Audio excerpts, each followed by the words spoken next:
साखी class 10th के हिंदी के पद्य भाग का प्रथम अध्याय है।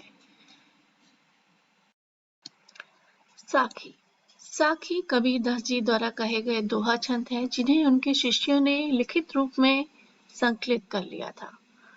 कबीरदास जी भक्ति काल के ज्ञानाश्रयी शाखा के प्रमुख कवि हैं।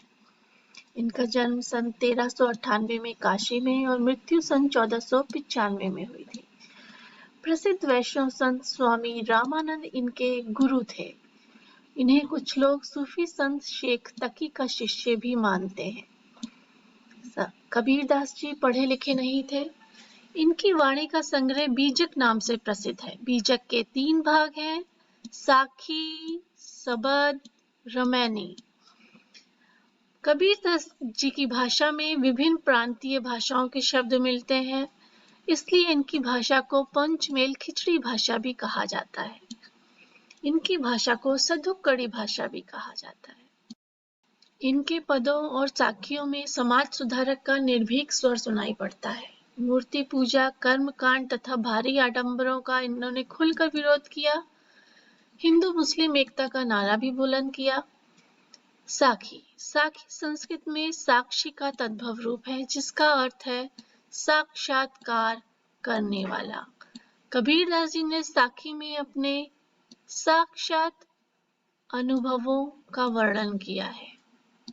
इस अध्याय की प्रथम साखी है, गुरु गोबिंद दो खड़े काके लागू पाए, बलिहारी गुरु आपनो जिन गोविंद दियो बताए। गोविंद का अर्थ है ईश्वर, दो का अर्थ है दोनों, काके का अर्थ है किसके, बलिहारी यानी न्योछावर।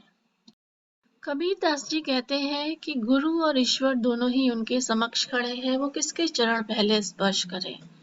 वह कहते हैं कि उनको ज्ञान का प्रकाश गुरु ने ही दिया, गुरु ने ही उन्हें ईश्वर प्राप्ति का रास्ता दिखाया, अतः वह गुरु पे न्योछावर है। कहने का अर्थ है कि उन्हें पहले गुरु के चरण ही स्पर्श करने चाहिए। इस अध्याय का दूसरा दोहा है, जब मैं था तब हरि नहीं, अब हरि है मैं नाही, प्रेम गली अति साकरी, तामे दो न समाई। यहाँ साकरी का अर्थ है तंग या पतली, मैं अहंकार के लिए प्रयुक्त हुआ है। कबीरदास जी कहते हैं कि जब मेरे हृदय में अहंकार था तब वहां हरि नहीं थे। जब ईश्वर ने मेरे हृदय में प्रवेश किया तब वहां अहंकार नहीं रहा। यह प्रेम गली इतनी सकरी है कि इसमें ईश्वर तथा अहंकार दोनों एक साथ नहीं रह सकते।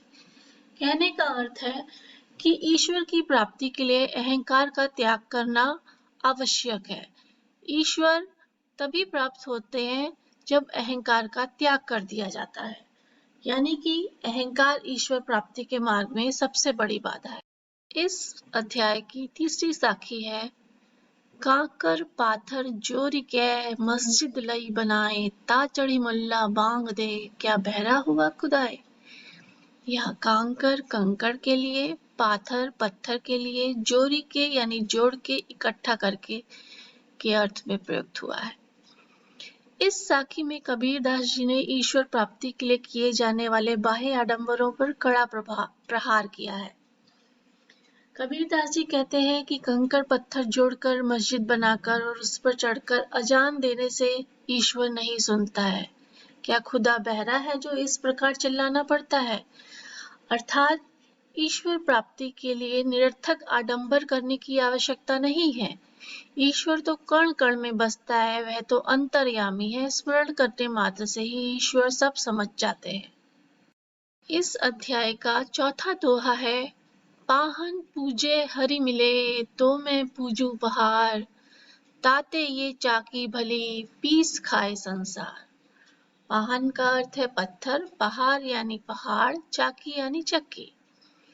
प्रस्तुत साखी में कबीरदास जी ने मूर्ति पूजा पे निशाना साधा है। उन्होंने कहा है कि मूर्ति की पूजा करने से हरि की प्राप्ति होती, तो मैं पहाड़ पूजने को तैयार हूँ। कहने का अर्थ है पत्थर पूजने की बात असंगत एवं अतार्किक है।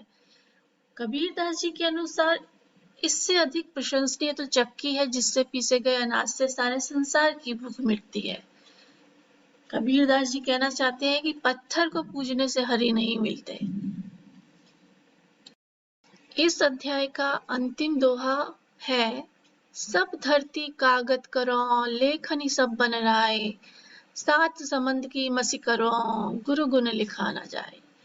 यहाँ समंद का अर्थ है समुद्र, मस यानी स्याही, लेखनी यानी कलम, कागज यानी कागज, बनराय यानी वन के बड़े वृक्ष, गुण यानी गुण।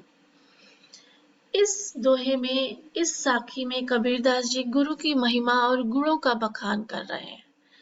वो कह रहे हैं कि यदि पूरी धरती को कागज बनाकर, सातों समुद्र की अथाह जलराशि को स्याही बनाकर, वन के सभी विशाल वृक्षों की कलम बनाकर गुरु के गुण लिखूं, तो भी ऐसा करना संभव नहीं है, क्योंकि गुरु की योग्यताएं अनंत है।